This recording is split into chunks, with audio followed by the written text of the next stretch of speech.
السلام علیکم دوستو، آج ہم آپ کے لیے بیان لے کر آئے ہیں حضرت مولانا قاری حنیف ملتانی رحمۃ اللہ علیہ کا، اللہ ان کو جنت نصیب کرے۔ بیان کا عنوان ہے حضرت ابو بکر صدیق رضی اللہ تعالی عنہ کا واقعہ، ان کی شان۔ چلیے دوستو آپ کو لے کر چلتے ہیں بیان کی طرف۔ امام المتقین، خلیفۃ المسلمین، امیر المؤمنین، قاتل المشرکین والزندیقین، سیدنا ابو بکر صدیق رضی اللہ تعالی عنہ کی فضیلت اور مناقب ذکر کی تھی۔ ساری دنیا جب یہ ایام آتے ہیں، دن آتے ہیں تو یوم مناتے ہیں۔ 21 جمادی الاولیٰ چونکہ سیدنا صدیق اکبر کا یوم وفات ہے، اس لیے ایک تو یاد دہانی ہو جاتی ہے، دوسرے لوگوں کو ان حضرات کی کچھ قدر و قیمت معلوم ہو جاتی ہے۔ اگرچہ آج زمانہ نہیں، کھڑے لوگ کم سمجھ میں آتے ہیں، فراڈیے بڑے جلدی سمجھ میں آ جاتے ہیں۔ زمانے کے لیڈر آسانی سے سمجھ میں آ جاتے ہیں، کالی کملی والے کے یار سمجھ میں نہیں آتے۔ صدر اور گورنر، سیاست دان سمجھ میں آ جاتے ہیں۔ محمد عربی صلی اللہ علیہ وسلم کے ساتھ ہو کر جنہوں نے ایک عرصے تک مار کھائی، پھاقے کاٹے، وہ سمجھ میں نہیں آتے۔ کوئی بات نہیں، تیری سمجھ میں نہ آئے تو نہ آئے، اللہ اور اس کے رسول کی سمجھ میں آئے ہوئے ہیں۔ اگر خدا ان کو اپنے برگزیدہ بندے نہ بناتا تو ان کو کالی کملی والے کا صحابی بناتے ہی نہ۔ ہمارا تو یہ بھی یقین ہے کہ کوئی صحابی آدمی خود صحابی نہیں بنتا، اللہ جس کو ہدایت دے، خدا جس کو بنائے۔ اور وہاں کون سا مال لٹ رہا تھا جس کو حاصل کرنے کے لیے صحابہ کرام جمع ہو جاتے، بلکہ مکے والے بھی یہ مینا دیا کرتے تھے، بھوکوں کے ساتھ جا ملے ہو، غریبوں میں جا ملے ہو، فقیروں میں جا ملے ہو، آؤ سرداروں کے پاس آؤ، امیروں کے پاس آؤ۔ مکے کے مشرک اور کافر بھی مانتے تھے کہ غریبوں کا ٹولہ ہے، جانثاروں کی ایک جماعت ہے، غلاموں کی جماعت ہے۔ خود امام الانبیاء محبوب کبریا حضرت محمد مصطفیٰ صلی اللہ تعالی علیہ وسلم نے فرما دیا، لوگوں میرے تمام صحابہ میں، تمام امت میں سب سے افضل ترین مقام جناب ابو بکر صدیق رضی اللہ تعالیٰ عنہ کا ہے۔ آخری وقت ہے، مدنی کریم صلی اللہ تعالی علیہ وسلم کا بے ہوشی ہو کے جاتی ہے۔ فرمایا مری ابا بکر ان یصلی الناس، اے عائشہ صدیقہ رضی اللہ تعالیٰ عنہ، میرا پیغام جناب ابو بکر صدیق رضی اللہ تعالیٰ عنہ کی خدمت میں پہنچا دو، وہ میں محمد الرسول اللہ صلی اللہ علیہ وسلم کے مصلی پہ کھڑے ہو کر نماز پڑھائیں۔ سید عائشہ صدیقہ رضی اللہ تعالیٰ عنہ نے عرض کر دیا، میرے محبوب صلی اللہ علیہ وسلم، میرا ابا تو پہلے ہی کئی دنوں سے روتا پھرتا ہے، جس دن سے اذا جاء نصر اللہ کی سورت کا نزول ہوا وہ ہر وقت روتا ہے اور کہتا ہے، لوگوں فسبح بحمد ربک واستغفر، کا مطلب یہ ہے کہ نبی کی جدائی کا وقت آ پہنچا۔ میرا ابا آگے پریشان ہے، فاروق کو حکم دے دو، وہ بہادر آدمی ہے، نماز پڑھائے، مگر فرمایا او عائشہ تو نہیں جانتی ساری امت میں افضل ابو بکر کے مقابلے کا ہے کوئی نہیں۔ جناب صدیق اکبر رضی اللہ تعالیٰ عنہ نے نماز پڑھائی، سیدنا عباس رضی اللہ تعالیٰ عنہ اور ایک اور جلیل القدر صحابی کے کندھوں پہ ہاتھ مبارک رکھ کر قدم مبارک گھسٹتے ہوئے مسجد میں تشریف لائے۔ صدیق اکبر محسوس کر کے کہ سرکار مدینہ صلی اللہ تعالی علیہ وسلم تشریف لائے، آپ پیچھے ہٹنے لگے تو فرمایا الزم مکانکا، الزم مکانکا، او ابو بکر اپنی جگہ ٹھہرے رہو، میں پیچھے نماز پڑھ کے ساری امت کو یہ ثابت کرنا چاہتا ہوں میرے مصلی پہ میرے بعد امامت بھی خلافت بھی تمام کا تمام ابو بکر صدیق رضی اللہ تعالیٰ عنہ کے حوالے ہے۔ 17 نمازیں جناب ابو بکر صدیق رضی اللہ تعالیٰ عنہ نے حضور کریم صلی اللہ علیہ وسلم کے مصلی پہ کھڑے ہو کر پڑھائی۔ رات کا وقت ہے، جناب عائشہ صدیقہ رضی اللہ تعالیٰ عنہ اور حضور اکرم صلی اللہ علیہ وسلم اپنے گھر کے آنگن میں کھڑے ہیں، صحن میں کھڑے ہیں، ویڑے میں۔ حضرت عائشہ فرماتی ہے رضی اللہ تعالیٰ عنہ کہ جناب امام الانبیاء صلی اللہ علیہ وسلم نے یوں آسمان کی طرف چہرہ انور اٹھایا۔ سید عائشہ فرماتی میں نے عرض کیا یا رسول اللہ کسی کی اتنی نیکیاں بھی ہیں جتنے آسمان کے ستارے، کسی کی اتنی نیکیاں بھی ہیں جتنے آسمان کے ستارے۔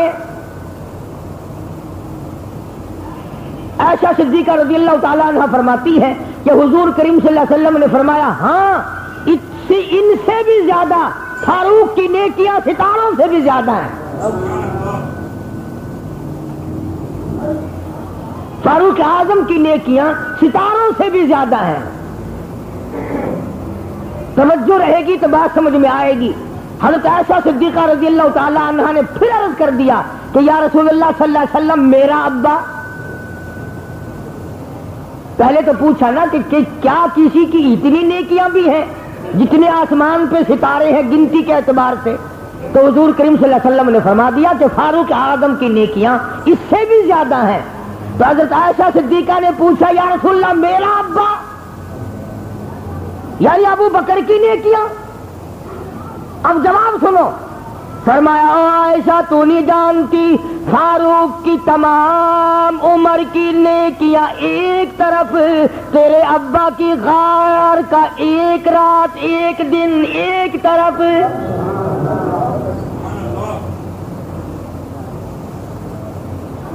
یعنی کیا کہنا تیرے ابا کا؟ فاروق کی ساری عمر کی ہر طرح کی نیکی، ہر طرح کا عمل، ہر طرح کا اچھا کام ایک طرف، اور ابو بکر صدیق کا غار میں لے جانا، غار میں میرے ساتھ رہنا ایک طرف۔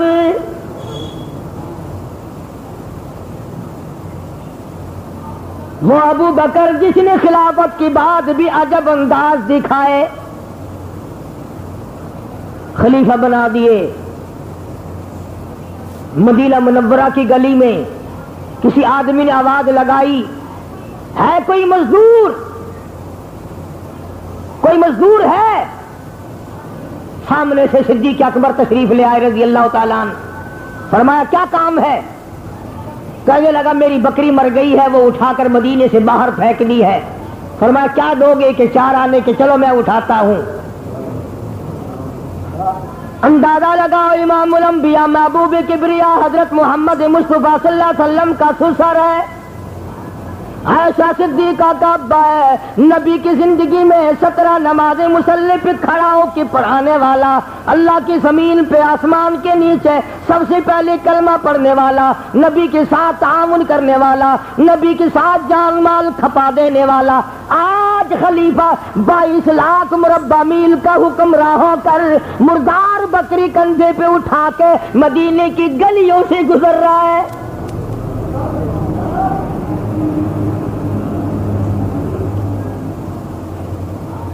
آج تو 4 پیسے اگر آ جائیں، گھر کے لیے 1 کلو سبزی اگر لی ہے تو وہ بھی ہمارے گھر پہنچا کے آؤ بھائی۔ یعنی لوگ لنگڑے ہو گئے، للے ہو گئے، منڈے ہو گئے، اپنا کام کرنا بھی چھوڑ دیا۔ جناب امام الانبیاء محبوب کبریا حضرت محمد مصطفیٰ صلی اللہ تعالی علیہ وسلم کی ذات اقدس ساری کائنات کی سردار ہے، مگر آپ اپنا جوتا مبارک بھی خود ہی سی لیا کرتے تھے۔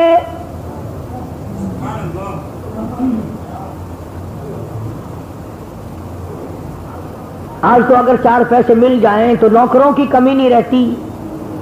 جو پانی چھڑکنے والا ہے، یہ جھاڑو دینے والا ہے، یہ کار کی صفائی کرنے والا ہے، یہ کار چلانے والا ہے، یہ یوں کرنے والا، یہ یوں کرنے والا. بس ہمارا مطلب یہ نہیں کہ تم مزدور نہ رکھو، لوگوں کی روزی کا ذریعہ نہ بنو. تم اس لیے تھوڑے ہی کسی مزدور کو رکھتے ہو کہ اس کے بچے روٹی کھائیں گے، دعا دیں گے، بلکہ اپنی شہنشاہی جمانے کے لیے رکھتے ہو. اگر یہ نیت ہو جائے تو پھر کار خیر بن جائے کہ اللہ نے مجھے دولت دی ہے، مجھے کارخانہ دیا، مجھے مل دیا، مجھے فیکٹری دی. 10 آدمی 4 آدمی کام کریں گے، ان کے بچوں کو روزی ملے گی، اللہ پاک میرا بھی آخرت میں بھلا کر دے گا. تو اس لیے سے کون کرتا ہے؟ جناب ابو بکر صدیق رضی اللہ تعالیٰ عنہ کو روک لیا گیا. آپ ایسا کیوں کرتے ہیں؟ فرمایا مجھے اپنے بچوں کے لیے روٹی تو لانی ہے، مزدوری تو کرنی ہے.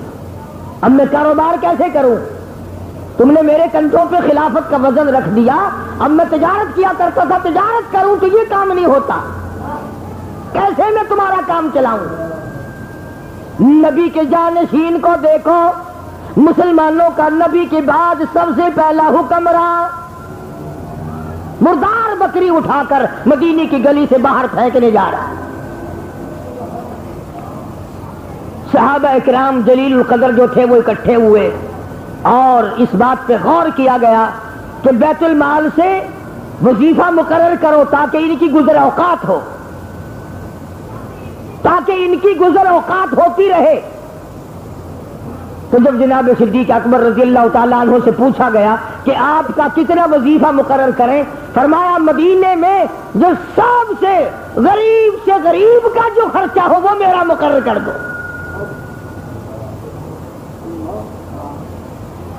چنانچہ 7.5 آنے مقرر کیے گئے.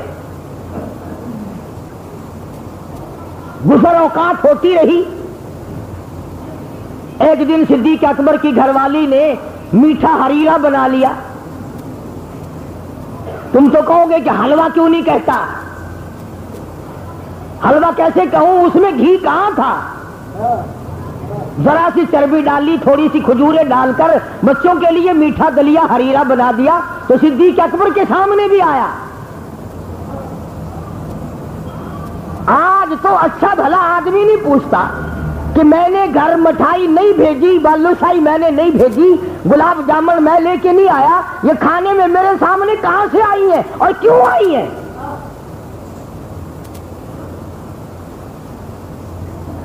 جناب ابو بکر صدیق رضی اللہ تعالیٰ عنہ نے فوراً پوچھا گھر والے سے، یہ میٹھا ہریرا دلیا حلوہ کیسے بنایا؟ ہمیں جو پیسے ملتے ہیں وہ تو اتنی مشکل سے ہے کہ روٹی چٹنی مشکل سے بن سکے، یہ تم نے حلوہ ہریرا کیسے بنا لیا؟ وہ کہنے لگی کئی دن میں نے آٹا تھوڑا تھوڑا بچایا، 2 4 چٹکی آٹا بچا کے جوڑ لیا، جمع کر لیا، وہ آٹا بیچ کر چربی خریدی، کھجوری خریدی، میٹھا بنا لیا، اسی وقت بیت المال میں لکھ بھیجا میرا اتنا وظیفہ کم کر دو چونکہ اتنے میں گزارا میری گھر والی کر سکتی ہے.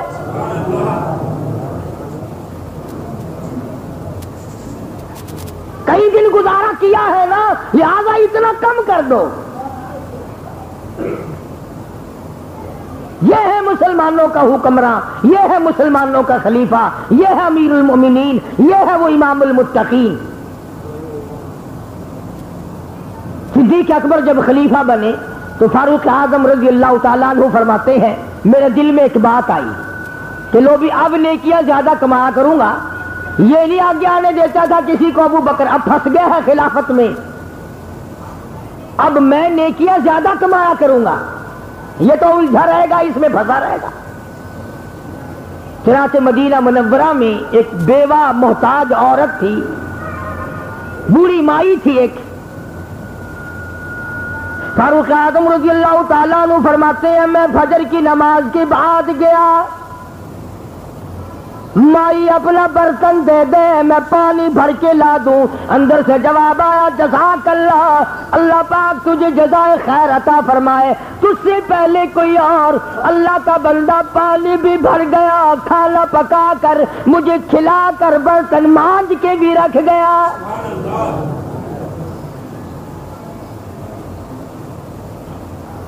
فاروق اعظم فرماتے ہیں میں بڑا سوچتا رہا کون ہو سکتا ہے اتنا جلدی آنے والا.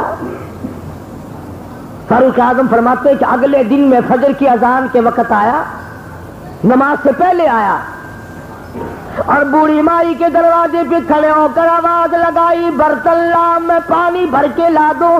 آواز آئی جزاک اللہ, اللہ پاک تجھے جزائے خیر دے, ارادے کا نیکی کے بعد جو نیت کی اللہ تجھے اس کا بدلہ دے, اور یاد رکھ کہ تجھ سے پہلے کوئی اور سارا کام کر کے چلا گیا.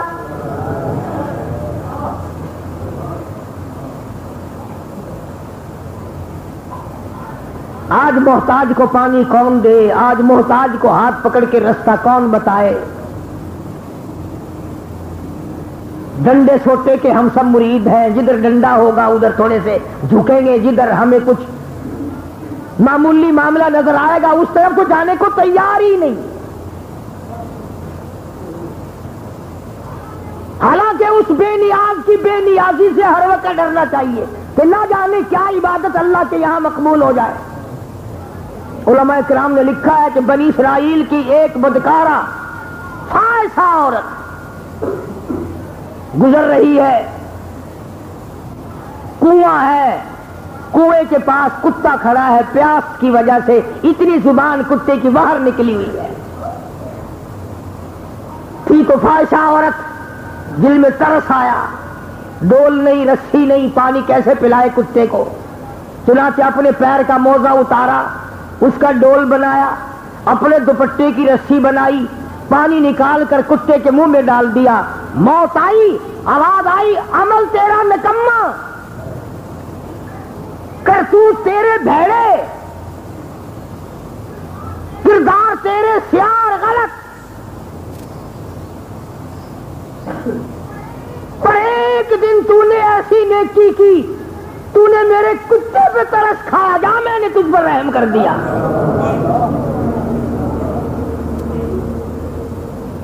کتا ہے ٹھیک ہے تو میری مخلوق, پیاس کی حالت میں تو نے کتے کی پیاس بجھا دی, میں نے تیری قیامت کی پیاس بجھا دی. تو نے میری مخلوق پہ رحم کھایا, میں نے تجھ پر کرم کر دیا. یہ ایسی ایسی عبادت ہے ان کو لوگ سمجھتے ہی نہیں.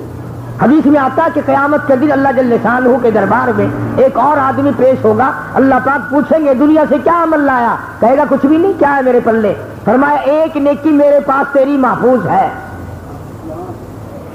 ایک تیری نیکی تیرا کار خیر میرے پاس محفوظ, اور وہ یہ کہ گلی میں سے کانٹا روڑا تو نے اس نیت سے ہٹایا تھا کہ اندھیرے میں کسی معصوم بچے کو, کسی بوڑھے کو, کسی کو ٹھوکر نہ لگے, کسی کو تکلیف نہ پہنچ جائے. اوے تو نے میرے بندے کو ٹھوکر سے بچایا, جا میں نے قیامت کی ٹھوکر سے تجھے بچا لیا.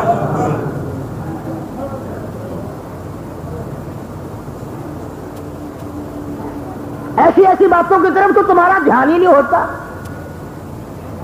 ارشاد فرمایا مدنی کریم صلی اللہ تعالی علیہ وسلم نے قیامت کے دن ایک آدمی پیش ہوگا, اللہ پاک فرمائیں گے جا میں نے تیرے عیبوں پہ پردہ ڈال دیا, تو نے ایک دن میرے فلاں بندے کے عیب پہ پردہ ڈالا تھا. کسی کا عیب دیکھ لیا, کسی گناہ میں مبتلا دیکھ لیا, اسے رسوا نہ کرو, اسے لوگوں میں ذلیل نہ کرو, علیحدگی میں سمجھاؤ. اللہ پاک فرماتے ہیں تو نے میرے بندے کے عیب کجے, میں نے تیرے عیبوں کو کج دیا. اور ایک اور بندے کے بارے میں آتا ہے کہ تو نے میرے بندے کے عیب پھیلائے, جا میں نے تیرے دفتر کھول کے رکھ دیے. تو آدمی اپنے لیے سوچے. چنانچہ فاروق اعظم رضی اللہ تعالیٰ عنہ فرماتے ہیں میں تیسرے دن فجر کی اذان سے کافی پہلے گیا. دیکھا اتنے بڑے بڑے صحابی, اتنے بڑے بڑے اللہ والے, غریبوں محتاجوں بیواؤں کی خدمت کرتے ہیں، ایک تم ہو جو باپ کو گلاس پانی دینے کے لیے تیار نہیں ہو۔ روٹی کھانے بیٹھتے ہو، کبھی پوچھا کہ ابا نے کھائی کہ نہیں؟ کبھی پوچھا ہے اپنی اماں کے بارے میں کہ اماں نے روٹی کھائی کہ نہیں؟ بیگم کو تو کہتا ہے کہ آ جا میرے ساتھ روٹی کھا۔ کبھی ماں کے پاس بھی گیا کہ اماں آ جا میں تیرا بیٹا ہوں، میرے اور تیرے ہاتھ میں لقمہ ہوگا تو لطف آئے گا۔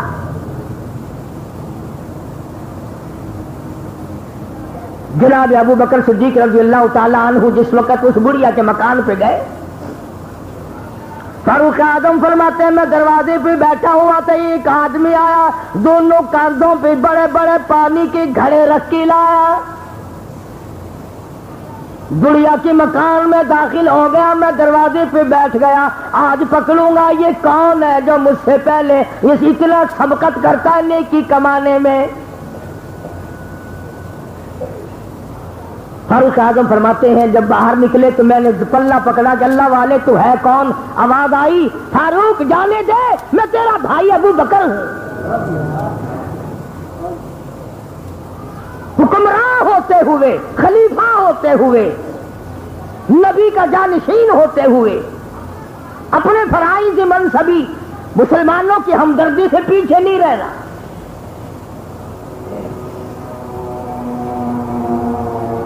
جناب ابو بکر صدیق رضی اللہ تعالی عنہ کے پاس ایک غلام تھا جو کمائی کر کے لا کے دیا کرتا تھا۔ تو ایک دن وہ کہیں سے آ رہا تھا، راستے میں یہودیوں کی شادی تھی، وہاں سے اس کو کھانا ملا تو جناب صدیق اکبر کو لا کے دے دیا۔ علماء نے لکھا کہ 3 دن کا فاقہ تھا صدیق اکبر کا، اور وہ 1-2 لقمہ کھا لیا، پہلے نہیں پوچھا، مگر جب کھا بیٹھے تو پوچھا کہ تو کہاں سے لایا تھا، یعنی یہ کھانا کس طرح کمایا۔ آج ہم پوچھتے ہیں کسی سے کہ یہ جو ختم دلوانے کے لیے تم نے ایک کھانے کے بجائے 85 کھانے بنائے ہیں، یہ کہاں سے لائے ہو؟ چوری کر کے لائے ہو؟ ٹھگی مار کے لائے ہو؟ قرض نکلوا کے لائے ہو؟ یتیموں کا مال ہڑپ کر کے لائے ہو؟ لائے کہاں سے ہو؟ سانوں کی اسی کو جرلو پھیرن والے ہیں نا، بلڈوزر پھیرنا جانتے ہیں، اسی پاوے کسی یتیمہ دا لیاؤ، مسکینہ دا لیاؤ، غریبہ دا لیاؤ، قرضہ کڑا کے لیاؤ، سود دا کما کے لیاؤ صحیح۔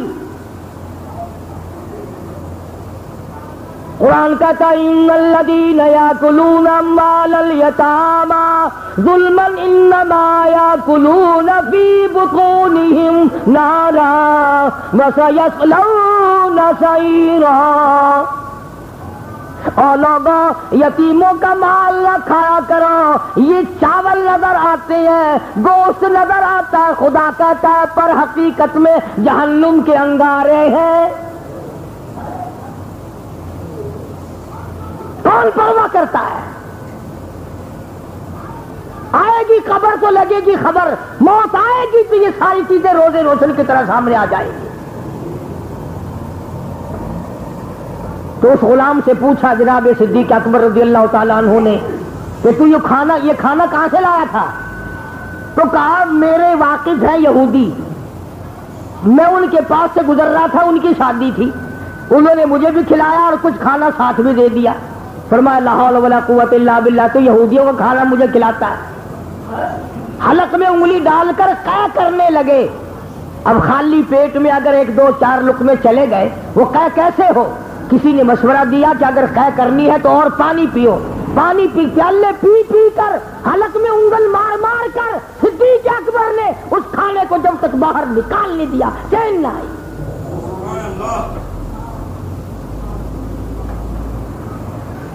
کبھی ہمارے دماغ میں بھی یہ بات آئی کہ سود کا پیسہ، سود کا کھانا، رشوت کا کھانا، بس نام بدل دیتے ہیں۔ آج رشوت کا نام لوگوں نے چائے پانی رکھ رکھا ہے، او حضور ہم رشوت تھوڑے دینے قابل ہے، توبہ توبہ توبہ، یہ تو آپ کا چائے پانی ہے۔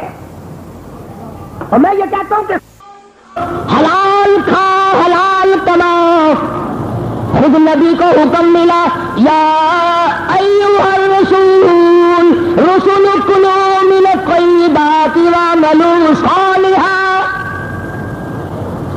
میرے محبوب صلی اللہ علیہ وسلم پاکیزہ کھانا کھاؤ, پاک کھانا کھاؤ, کما کے کھایا کرو. کلوا من الطیبات واعملوا صالحا انی بما تعملون علیم.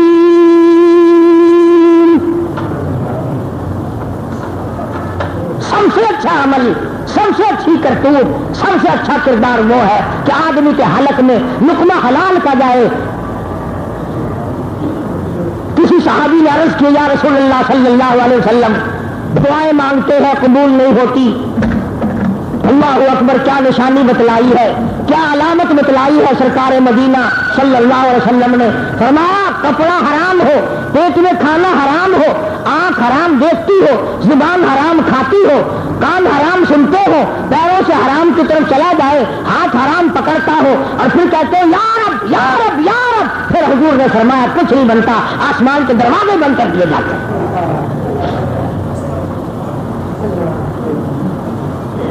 یہ وہ لوگ تھے کہ جنہوں نے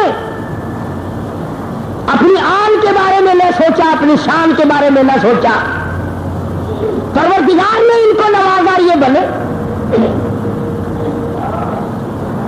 ہجرت والی رات آئی, میں کہتا ہوں کہ اگر صدیق اکبر کو تسلیم نہ کرو گے تو نبی کی نبوت صحیح معنوں میں نہیں رہتی. اگر صدیق نہیں, پھر ہجرت کا کیا مقام ہے, ہجرت کا کیا مفہوم ہے, پھر ہجرت کس بلا کا نام ہے؟ نبی کریم صلی اللہ تعالی علیہ وسلم اپنے گھر مبارک میں, حجرے مبارک میں, مشرکین مکہ میں, دشمنوں نے نبی صلی اللہ علیہ وسلم کے قتل کا منصوبہ بنا لیا. قتل کریں گے آج رات. ابو جہل اپنی ساری پارٹی لے آیا اور لا کے نبی صلی اللہ علیہ وسلم کے حجرے مبارک کے چاروں طرف کھڑے کر دیے, ننگی تلواریں ہاتھ میں دے دی, اور ان کو پکا کیا کہ تم نے ہلنا نہیں یہاں سے. اللہ غنی, ایسے وقت میں جب کہ چاروں طرف مشرکین مکہ تلواریں لیے کھڑے تھے, حضرت محمد رسول اللہ صلی اللہ علیہ وسلم کو اللہ پاک نے حکم دیا, میرے محبوب چلو نکلو, آج ہجرت کر جاؤ مکے پاک سے. عرض کیا الہ العالمین, کل مجھے حکم دے دیا ہوتا میں نکل جاتا, پرسوں مجھے حکم دیا ہوتا, چوتھ مجھے حکم مل جاتا میں نکل جاتا. آج تو یہ چاروں طرف تلواریں لیے کھڑے ہیں, آج میں کیسے نکلوں؟ فرمایا میرے محبوب, اگر میں کل نکال کے لے جاتا, پرسوں نکال کے لے جاتا, چوتھ نکال کے لے جاتا, یہ کافر کہتے ہمیں پتہ نہیں چلا, ہم یوں کر دیتے, ہم یوں کر دیتے, مزہ تو جائے گا. یہ چاروں طرف تلوار لیے کھڑے ہوں اور میں آپ کو سب کی نظروں سے بچا کے لے جاؤں.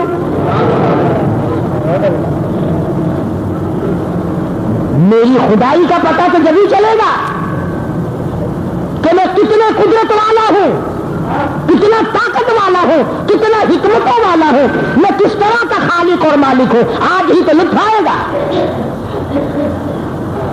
آپ چلے,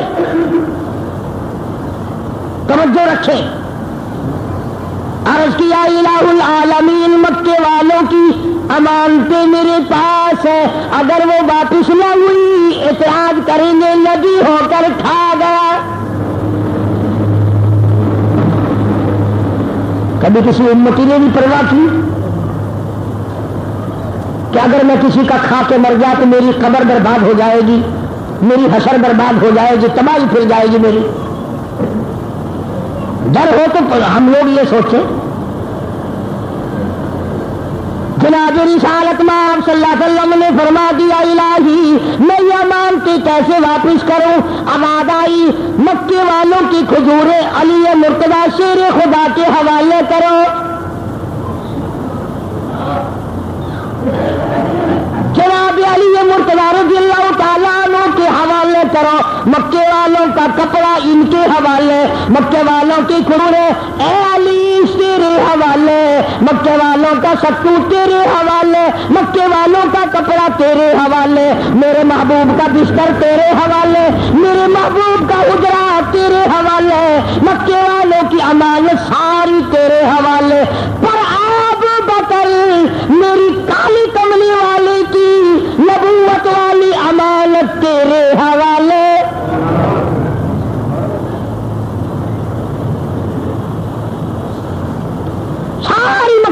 امانتوں کی امانتوں تک، حضور کریم صلی اللہ علیہ وسلم کے بستر تک، علی مرتضیٰ کے حوالے. کوئی مذاق تو نہ تھا اس رات کو بستر پہ سونا، خطرے سے خالی نہیں.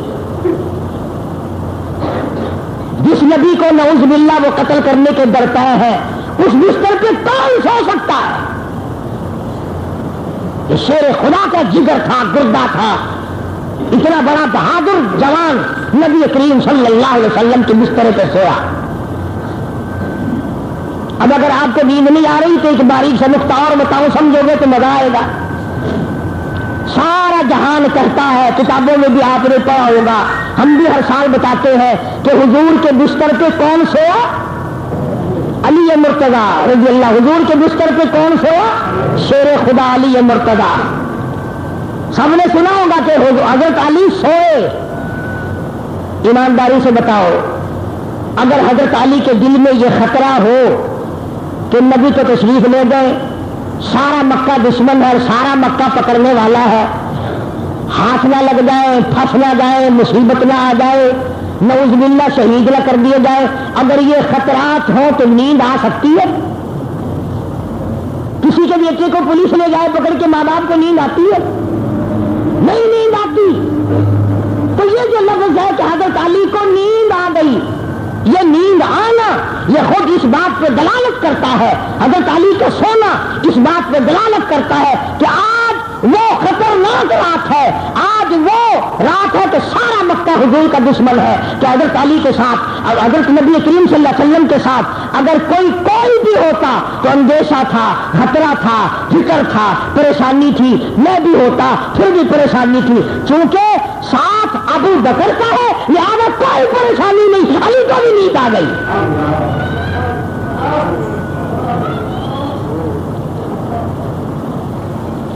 یہ تو اور جناب صدیق اکبر رضی اللہ تعالیٰ عنہ کا مناقب اور فضیلت ہے کہ علی مرتضیٰ کو بھی اطمینان ہوا کہ صدیق کا ساتھ ہے لہٰذا کوئی خطرہ نہیں.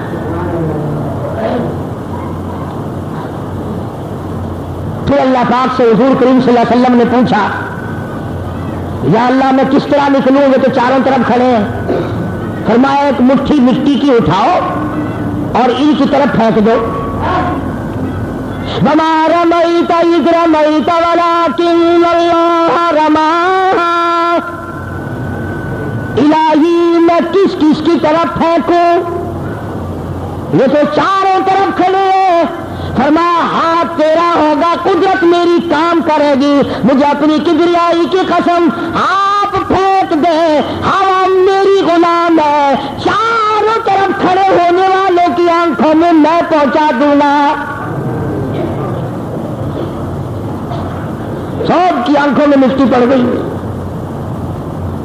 اور کئیوں کو تو ایسی پڑی کہ آج تک نہیں نکلی. بس اللہ پاک نے کام لینا تھا نا. برابر والا کہنے لگا برابر والے کو، کیوں ہے میری آنکھ میں مٹی پھینک دی؟ وہ کہنے لگا ٹھیک ہے. میری آنکھ میں خود پھینک کر اور پھر بکواس شروع کر دی. تلواریں تو دی پھینک، چاروں طرف ہو رہی ہے کبڈی کبڈی. لگ گئے آپس میں ایک دوسرے کی پالش مالش کرنے. ابو جہل آیا چیک کرنے کے لیے تو وہاں کے دیکھا حجرے کے چاروں طرف کبڈی کبڈی ہو رہی ہے. ابو جہل کہنے لگا ہے بدبخت ہو تم نے تو میرے خیال میں کام کھو دیا. یہ کیا شروع کر دیا تم نے؟ انہوں نے کہا جی چودھری صاحب اس نے میری آنکھ میں مٹی پھینکی. کہنے لگا نہیں جی لات کی قسم اس نے پھینکی ہے. دوسرا کہنے لگا نہیں جی منات کی قسم اس نے پھینکی ہے. تیسرا کہنے لگا جی عزا کی قسم اس نے پھینکی ہے. ابو جہل بڑا سیاح تھا، کہنے لگا ٹھیک ہے کسی نے بھی نہیں پھینکی، پھینکنے والا پھینک گیا، کسی نے نہیں پھینکی. بستر پہ دیکھا تو شیر خدا مل گئے. پروردگار عالم کے حبیب لبیب حضرت محمد کریم صلی اللہ تعالی علیہ وسلم نے پوچھا الہی میں اب یہاں سے نکل کر کدھر کہاں؟ آواز آئی میرے صدیق بلال تیرے دروازے پہ آیا، سہیل تیرے دروازے پہ آیا، ابو ذر غفاری تیرے دروازے پہ آیا، سلمان فارسی تیرے دروازے پہ آیا، زبیر تیرے دروازے پہ آیا، طلحہ تیرے دروازے دروازے پہ آیا، عبد الرحمن ابن عوف تیرے دروازے پہ آیا، تمام صحابہ چل کر تیرے دروازے پہ آئے. آج ہجرت والی رات ہے، آپ صدیق کے دروازے پہ تشریف لے جائیں تاکہ دنیا کو پتہ چل جائے صدیق اکبر کا مقام کیا ہے.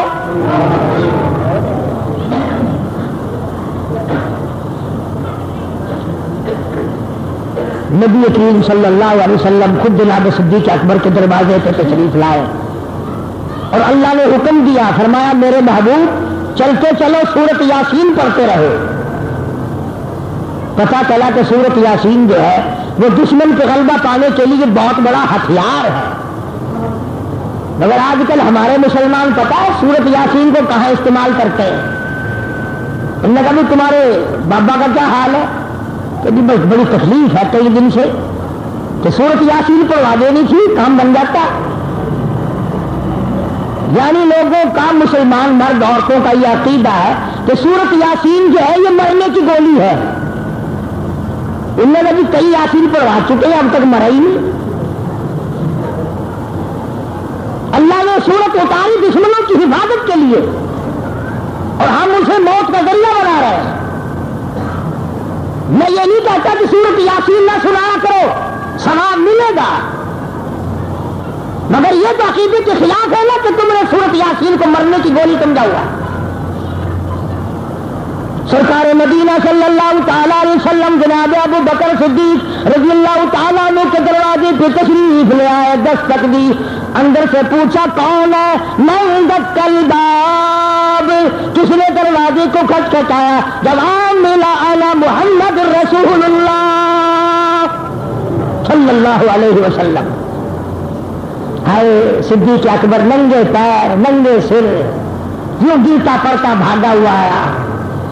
میرے آقا اندھیرے میں تکلیف فرمائی، آدھی رات کا وقت ہے، آپ تشریف لائے، مجھے بلوا لیا ہوتا میں حاضر خدمت ہو جاتا. فرمایا ابو بکر میں خود نہیں آیا، خدا نے مجھے بھیجا. فرمایا ابو بکر ایک اور نقطے کی بات عرض کروں، نیند دور کر کے سننا. حضور کریم صلی اللہ علیہ وسلم نے فرمایا ابو بکر تو ایسا بھاگ کے آیا جیسے جاگ رہا ہو. دیکھو نا، کنڈی کھڑکاؤ، گھنٹی بجاؤ، آدمی جاگتا ہے، اٹھتا ہے، منہ پہ ہاتھ پھیرتا ہے، کپڑا اتارتا ہے، آہستہ آہستہ آتا ہے. تو حضور کریم صلی اللہ علیہ وسلم نے فرمایا ابو بکر تو ایسا اٹھ کے آیا جیسے پہلے سے جاگ رہا ہو. فرمایا پہلے سے آپ کی کیا مراد ہے؟ فرمایا شام سے جاگ رہا ہو، نیند تجھے آئی نہ ہوتی ہے تو ایسے آیا جیسے جاگ رہا تھا. عرض کیا آقا جب سے آپ نے فرمایا تھا کہ ہجرت والی رات آئے گی میں تجھے ساتھ لے کے چلوں گا، کئی سال گزر چکے، اس انتظار میں رات کو نیند کبھی آئی ہی نہیں.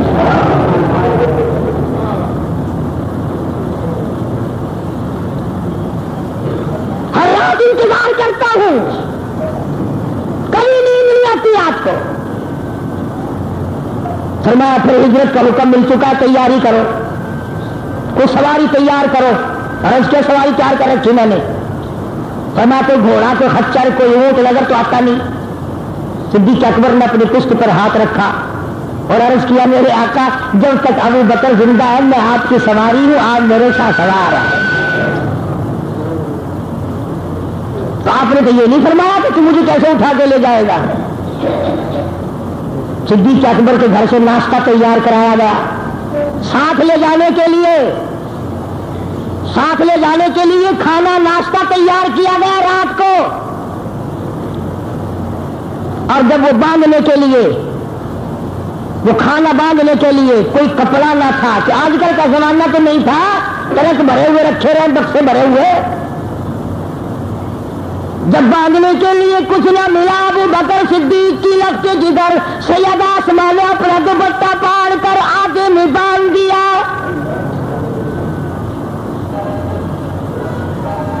آگا کپڑا اپنا دوپٹہ پاڑ کر اس نے حضور کریم صلی اللہ علیہ وسلم کا ناشتہ باندھ دیا اور آگا اوپر لپیٹ دیا. تو نبی کریم صلی اللہ علیہ وسلم کا دریائے کرم جوش میں آیا کہ کپڑے کی تنگی ہے، کپڑے کی ضرورت ہے، میری محبت میں صدیق کی بیٹی نے کپڑا پھاڑ کر باندھ دیا، یہ رحمت والا ہاتھ سر پہ رکھا اور فرمایا اسماء بتانا نہیں ہم کدھر گئے ہیں۔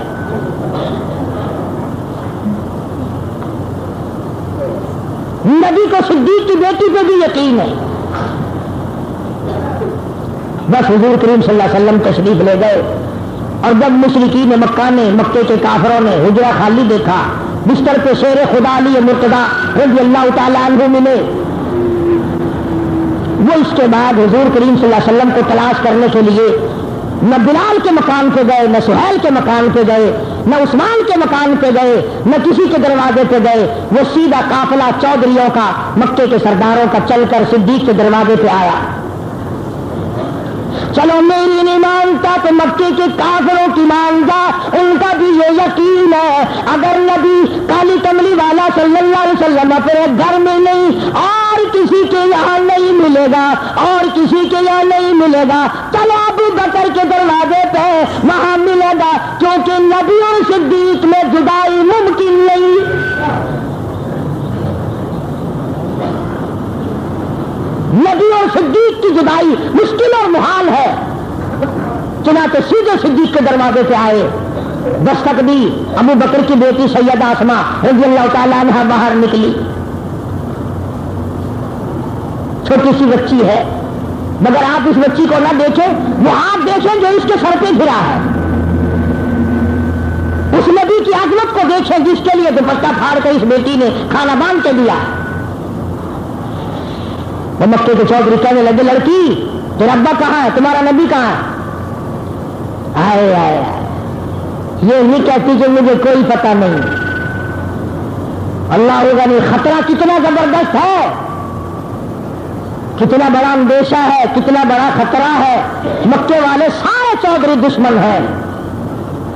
اس وقت بھی اللہ والی نے جھوٹ نہ بولا، آج ہم سفید داڑیوں والے ہو کر جھوٹ بولتے نہیں شرماتے، قبر کے ہم قریب ہو جاتے ہیں جھوٹ بولتے ہوئے نہیں شرماتے، وعدہ خلافی کرتے ہوئے ہمیں شرم نہیں آتی، کسی کا دل دکھاتے ہوئے ہمیں شرم نہیں آتی، کسی کا پیچھے پیچھے بیٹھ کر نقصان کرتے ہوئے ہمیں شرم نہیں آتی۔ ابو بکر کی بیٹی مبارک ہو، یہ نہیں کہتی مجھے پتہ نہیں ہے، کہنے لگے اور مکے کے سرداروں تم تھوڑے آدمی ہو، سارا مکہ اکٹھا کر کے لاؤ اور صدیق کی بیٹی سے نبی کا پتہ پوچھ کے دکھاؤ۔ چیلنج کر دیا، اعلان کر دیا، مقابلے میں سارا مکہ لاؤ،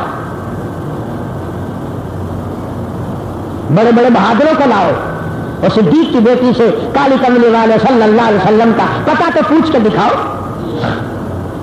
چنانچہ ابو جہل آگے بڑھا، عتبہ آگے بڑھا، عتیبہ آگے بڑھا، اور ابو جہل نے اللہ غنی ابھی تھوڑی سی دیر پہلے جن بالوں پہ رحمت للعالمین کا رحمت والا ہاتھ پھرا تھا،